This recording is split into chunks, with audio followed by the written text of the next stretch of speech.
Hello दोस्तों, कैसे हैं आप लोग। उम्मीद है बेहतर होंगे।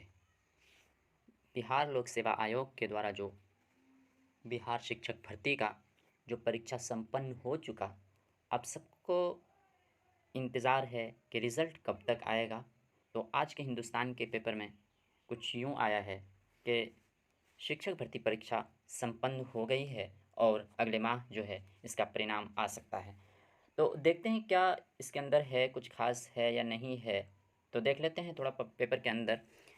बीपीएससी शिक्षक नियुक्ति परीक्षा शनिवार को समाप्त हो गई। 1 से 5वीं कक्षा माध्यमिक और उच्च माध्यमिक का रिजल्ट सितंबर के अंत तक में जारी होगा। यहाँ तक तो क्या है, रिज़ल्ट की बात की गई है कि रिज़ल्ट जो है हमारा सितंबर के अंत तक जारी कर दिया जाएगा। लेकिन अगर हम बात करें कि इनका आंसर शीट, क्योंकि बच्चे बहुत ही दुविधा में हैं कि क्या होगा, किस तरह होगा, तो उसके लिए कि बच्चों के लिए क्या है, आंसर शीट जारी कर देना चाहिए ताकि और हो सकता है जल्द ही, जिस तरह की बीपीएससी एकदम लगातार कुछ ना कुछ अपडेट करती रहती है। जैसे कि अभी 2 दिन पहले जो एग्ज़ाम उन्होंने क्लियर करा लिया है, तो उसका जो क्वेश्चन पेपर है वो अपने वेबसाइट पर, बीपीएससी की साइट पे अपलोड कर दिया गया है। तो इसी से उम्मीद है कि जल्दी ही हमारा क्या है, आंसर शीट भी जारी कर दिए जाएंगे।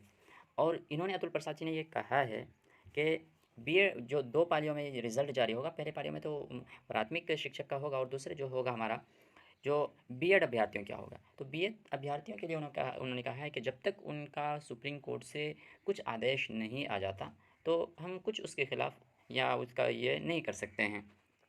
बाकी कुछ ख़ास नहीं था इसमें, यही है कि और दूसरी बात कि कुल टोटल जो है, जो 3 दिनों के अंदर 2-2 पालियों में जो परीक्षा हुई, उसके अंदर 43 जो है नकली लोग पाए गए हैं, जिनके खिलाफ 16 के खिलाफ तो कार्रवाई हो चुकी है और जो बाकी शेष बचे हैं उनकी जांच चल रही है। तो आपको क्या लगता है कि जल्द से जल्द बीपीएससी को आंसर शीट जारी कर देना चाहिए और कब तक जारी करना चाहिए? तो आप कमेंट बॉक्स में अपना सुझाव दे सकते हैं। मिलते हैं अगले वीडियो में, तब तक के लिए धन्यवाद।